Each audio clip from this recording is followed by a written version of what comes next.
I think we should be good.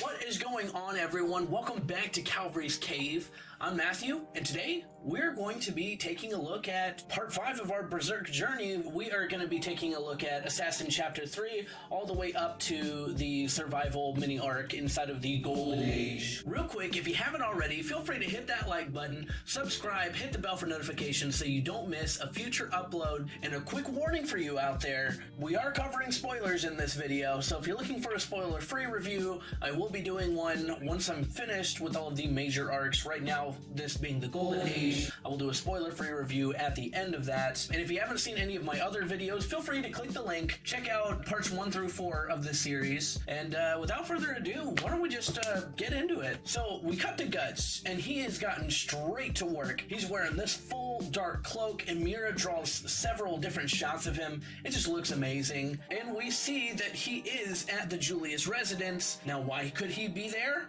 That's a great question, which is why we cut back to Griffith and Guts talking about why Guts is there in the first place, and we find out that Griffith is Batman. He is the world's greatest detective. From the time that he got shot from that poison arrow, he was able to figure out what kind of poison it was, who has access to a poison like this. He found the supplier, found the buyer, tied it to the White Dragons, found out directly what his rank and file was in the White Dragons, hired a maidservant to go stalk Julius at his quarters, and figure out that he was the culprit behind it, all before it was time for him to drink a glass of warm milk to go night-night. That's some next level detective work, and being able to pull all of that off and hire Guts to do the deed all before it was time to go to bed that day is absolutely insane, and it just really adds to this part of Griffith's character where you're kind of scared of him. This guy is a mastermind, even if he's so young, even if at times he looks innocent.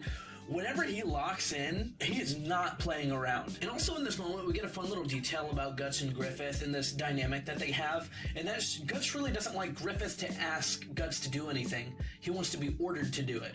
As long as you order me to do it, I'll do it. Don't ask me for favors. Stop beating around the bush. And I kind of like that aspect about Guts' character, is that he self-identifies as a soldier, and he's only good for swinging his sword around and only good for taking orders. He doesn't think for himself.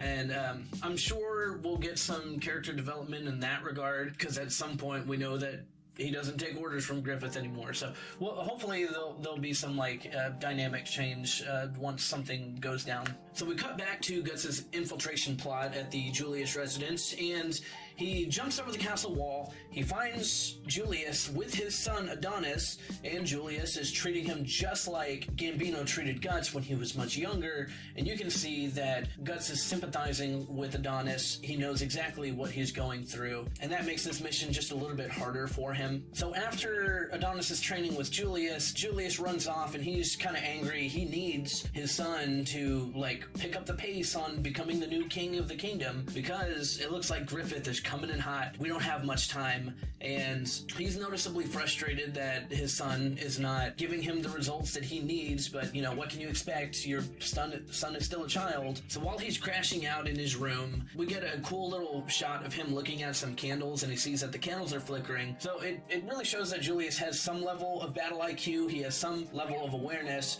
so he immediately knows that, hey, there's a door open somewhere somebody just opened a door, and I didn't invite them in. He turns around, and sure enough, it's Guts. I'll give credit where credit is due. Julius tries his best efforts to fight back against Guts, or at least try to defend himself, pulls a sword off of one of the suits on the wall, and unfortunately it's not enough for Guts. Guts is simply too powerful, and he finishes the job in one fell swoop, and that is it. That is the end of Julius. Now, unfortunately, Guts turns around and he sees that Adonis was actually in the room. He witnessed the murder, and Guts, without even thinking, he takes out Adonis as well. And you can see that this heavily weighs on Guts, because just a second ago, he was empathizing with him. He knows what he was going through with his father, but it's unfortunate Guts had to make the decision. But at the very least, you can tell that this one shook him to his core just just a bit. Like I said before, Guts is clearly torn about his actions with Adonis, but no time to think. The security rushes in, and Guts needs to make it out of there unseen. That was one of the mission parameters that Griffith gave him, is that nobody can see you.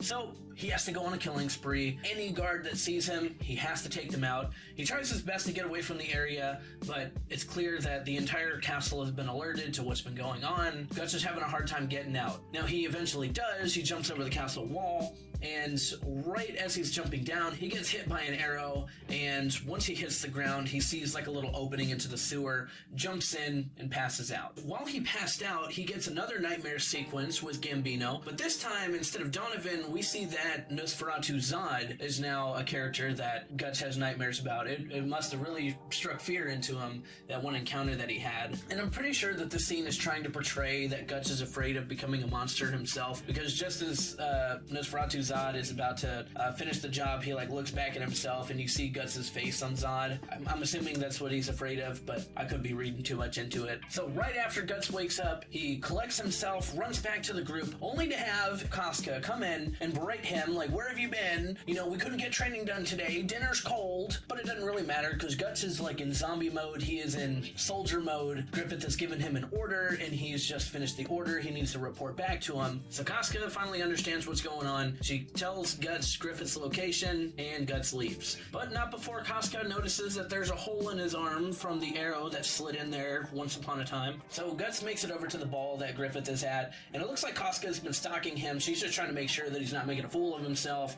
based off of his raggedy appearance and, you know, blood coming down his arm. So we cut to Princess Charlotte and Griffith having a heart-to-heart discussion about the philosophy of war, and it's such a beautiful speech. I'm not going to spoil it.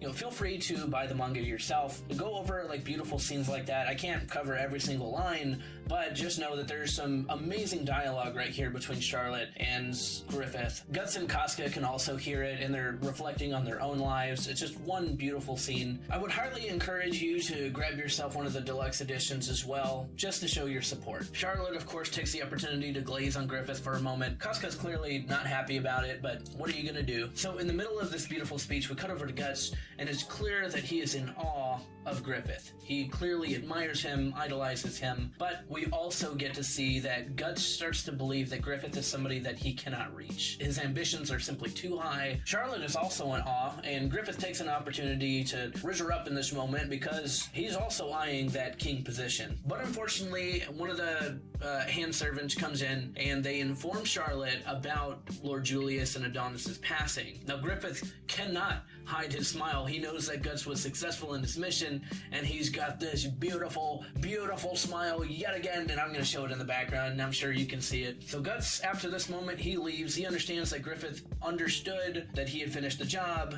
Casca tries to stop him, but he leaves her on red, and that is it. That is how we finish Assassin Chapter 4, and that's how we finish this Assassin little mini arc, and we are starting departure for the front arc. So Griffith and Minister Foss have their first encounter that we see. Foss employs his usual tactics. He's got his normal tell that he uses on other people, but it's clear that Griffith is immune to his practice. And when he opens his eyes, he locks eyes on Griffith when he's a little bit in the shadows, and Griffith thinks that he's not looking at him, and he's got this creepy face before he escapes into the dark, and it's clear that Foss is very uncomfortable with Griffith now. He thinks that Griffith might be someone to be worried about. So we cut to Casca trying to find Griffith, and she does find him, but it looks like he's already in a conversation with Charlotte, and so she decides to sneak by on the down low, get the latest scoop, and it looks like Charlotte is giving Griffith a gift. I'm pretty sure Guts is pretending to like whatever gift this is. I just can't prove it. So we get introduced to the Queen, Charlotte's mother, and it's clear that she disapproves of Griffith. But we'll talk more about that later. We cut to the Band of the Hawks at the front line of this new battlefield. We can see that Casca is off her game at the moment, but we get introduced to misogynist incarnate Aiden, I don't know how you say his name, and he is the commander of, let let me pull up my notes real quick. I can't say this all by itself. He is the head of the Blue Whale Ultra Heavy Armored Fierce Assault Annihilation Night Corps, and you thought that the Black Ram Iron Lance Heavy Cavalry was bad, huh? But he starts spouting some nonsense to Casca. He offers her to join their crew as like their harlot or die. You know, he only gives her 2 options. But it's clear that Casca has no interest in his offer, so now more than ever, I am rooting for Casca in this scene. And out of nowhere, Guts shows up to save the day because, he's my GOAT! Next to Pippin, of course, okay? We can't replace Pippin. Anyways, we cut back to the battle scene.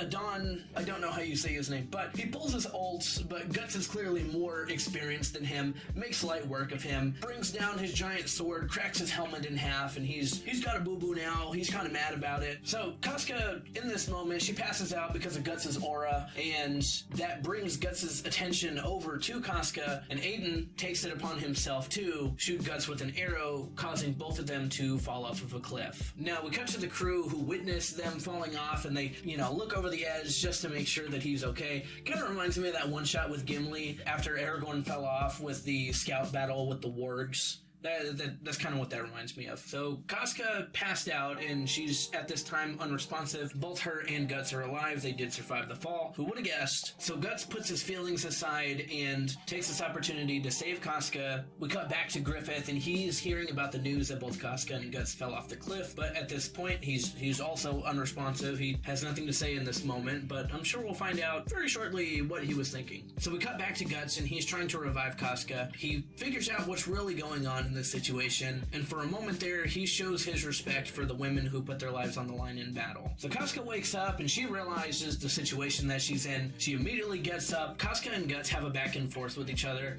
and Casca starts to reminisce on her personal past, and she lets us know that she resents being a woman. And for once in his life, Guts is able to read the room and decides to listen to Casca in this moment. Casca expresses that she never wanted Guts to be the one to save her, anyone but him, as a matter of fact. I'm sure she would have been totally fine if Griffith came to the rescue, but she's very hung up on the fact that it had to be Guts that saved her. So we cut to a Casca flashback. We get her backstory, and she comes from a poor family of 6, and Casca was the youngest of that family. She was kicked out of the family, unfortunately, because she was just another mouse to feed. During her travels, she was sold off to some other dude who is unimportant to the story. You can tell by the way that I'm talking about it that it's nothing good. If you care to know the particulars about what happens to Casca, you're more than free to read the manga. I'll just say that Griffith comes in for the rescue, and this is why she idolizes him. It was in this moment of her being saved that she began to see Griffith as this godlike figure. In this time, Griffith plops down a sword, and he lets her know, you can take your own fate into your own hands, tells her that she is free to do whatever she wishes, and because Griffith saved her, she now wishes to join the Band of the Hawk. She wishes to follow them, and of course the crew isn't too excited about that, but she does prove her worth eventually. And we see that Pippin is around at this time. I think that's very important to note, but we see that Pippin was an OG. I want to know more about him. We don't see that much, and I think he's only said 5 words so far. I need more. Griffith does mention that, hey, you know what? It's probably not the greatest idea to join us, but Casca fully understands her decision and she wants to join Griffith's crew. Anyways, Casca thinks about all of the battles that she endured with Griffith and how she idolized him, and we find out a little bit more about Griffith's past and his resolve. We see the horrors of war, and we also see a certain incident about a 10-year-old boy who lost his life in battle during that time, and it's clearly one of those moments that shook Griffith to his core. Really changed his resolve. He sees that there's like a toy on the side, and the toy belonged to the little kid, and it was the toy of a knight, and he asked himself the question, did this kid idolize knights? What was this kid like? What were his dreams? What were his ambitions? And then it dawns on Griffith that, you know what? It's because of his ambitions that this child died. This child put his life on the line, wanted to help Griffith in his journey, but because Griffith's ideals are too great, it cost him his life, and it cost the lives of countless other soldiers. And this weighs very heavily on Griffith. So one night we can see Casca, she's roaming around a castle, and we see Griffith, and he is shirtless, to say the least, but we can also see that he is accompanied by one of the lords of this kingdom. She immediately picks up on what's going on, doesn't say anything. Griffith and the lord walk back into the bedroom. So she finds Griffith the next day, and Griffith is taking a bath, and she wants to ask him about what she just saw the other night. And Griffith is like, yeah, I'm not hiding it. You saw it. You know what you saw. And he basically explains that he did it for the money. Casca believes that it has something to do with that 10-year-old boy a while back. And he explains no, but then immediately starts talking about like, yeah, it kind of was that. But essentially, Griffith has never gotten his hands dirty. He would much rather solve things diplomatically and use his body for financial gain if it meant that he didn't have to go through 10 different battles with the death of hundreds more troops just so he can acquire the same amount of money. It wasn't worth it to him just for the sake of him trying to further his ambition. We cut back to Casca today, and she says that Griffith is completely willing to put everything on the line for his team, and so because of that, she now wants to fight for him. And then she starts to speak about why she was so jealous at Guts when Griffith started speaking in the manner that he did when they first met each other on that hill where they're fighting. Casca mentions that he's never spoken to anybody in that manner, and that, like, why did it have to be him? Like, what is so special about you? She's basically like, Griffith, why do you have to look at Guts that way? Why not me? Oops. She said the quiet part out loud. Doesn't matter. It's action time. There's a bunch of scouts that just popped up. They're here to make sure that Casca and Guts have actually died from falling off the cliff, and Guts and Casca have to hide quickly. They wait until night and then make their grand escape. Unfortunately, Casca is still weak in this moment, so while they're trying to escape, she kind of falls to the ground and says it's no use. Guts takes the opportunity to start rage baiting her, and it works. She gets up and starts walking again, but we cut to Guts. I think this is the first time that he actually smiles at Casca. He gives her a little grin while he's like looking back. Doesn't matter. They're now completely surrounded. Apparently in this moment, 100 troops completely encircled their location, and now it's time to get into a fight. There is no way out. So Guts starts trash talking the enemy, and it works, and the fight immediately ensues. They are no match for Guts and Casca. They're both doing this sick team action. I just love the dynamic between the two of them. So the two of them are holding their own in battle, and we get like a comedic forced K-drama romance shot, like straight out of the K-drama 101 playbook. So to best explain it, Casca is like in the middle of the fight, and she backs up, and she bumps into Guts, and like immediately like turns around, and I'll put it over here on the side so you can see, but you get what I mean. But at the very least, she is starting to change her mind about Guts. But that's enough for now. Think fast! We got another mini-boss fight incoming. We get the second in command to the, what is it called? The Blue Whale Ultra Heavy Assault Annihilation Night Corps, Samson, the little brother of Adon, whatever his name was. Anyways, Guts starts parrying all of Samson's attacks, and Casca notices that, like, hey, you could have dodged those, and she immediately realizes, oh, you know what? I'm here. I'm being a nuisance to him. Guts quickly explains that he's going to buy her a chance to make it out of there, and he does buy her the chance, but Casca did not understand the assignment. She does not leave. No, I'm not going to leave you. I can't leave you alone like this, and too late. The opportunity is gone. A whole brigade, they start shooting a bunch of arrows at her, and Guts uses himself as a human shield to make sure she doesn't get shot. And she realizes, hey, you know what? Maybe I should have listened to him the first time. Now he's got a whole bunch of arrow wounds in him. Fine.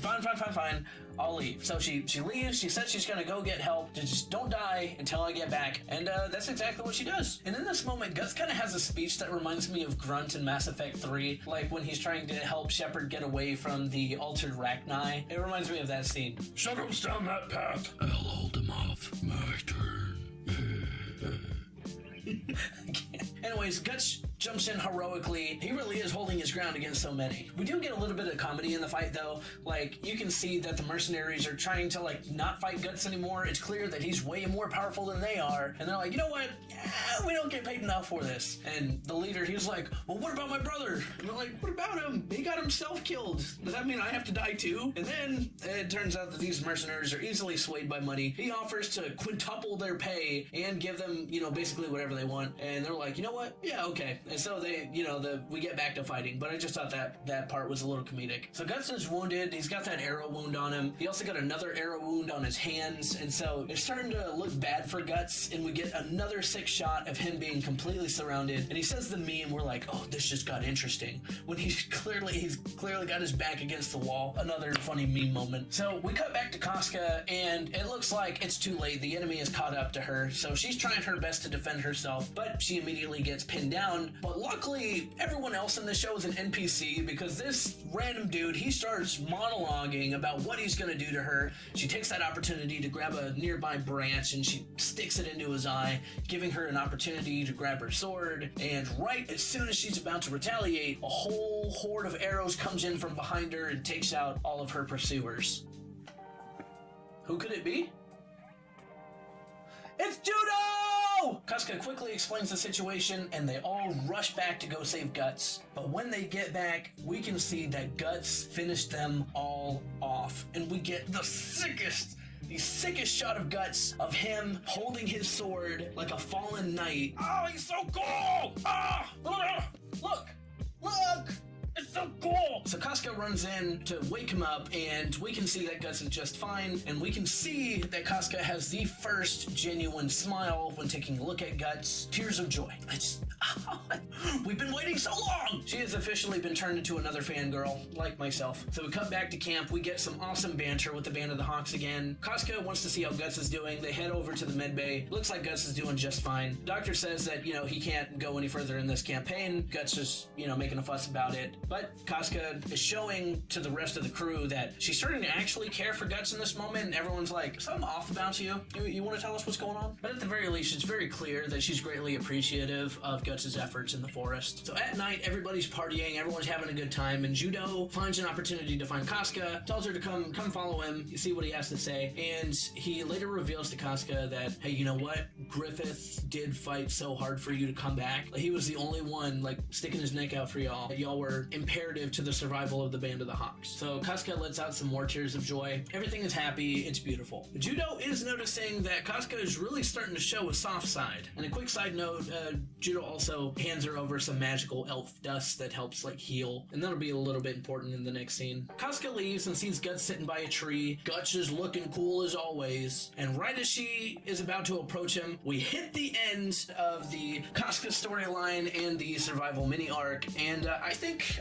we're gonna end that there. I think there's a good spot, but we're starting to see a lot more dynamic with Guts and Casca. We're starting to get a little bit more about Griffith's character and his resolve, and we are also getting some more dynamics with the introduction of the Queen and Charlotte and Griffith's character. They're starting to bond a little bit more, so we'll talk about that more once those storylines start to unfold. But let me know how you thought when you first read this arc, or if you're reading it along with me right now, let me know your thoughts in the comments. If there's something that I'm missing, thematically, or if there's a huge plot point that I missed, feel free to tell me in the comments as well. Let me know, just so I can have a better picture of what I'm reading. I try my best to reread the content and take notes, but it is definitely possible that I slipped past something while I was hyper focusing on every little detail, that I missed the bigger picture or something like that. But before you go, don't forget to like and subscribe, hit the bell for notifications so you don't miss a future upload, and that's just about all I've got for y'all. So y'all stay beautiful, and I will see you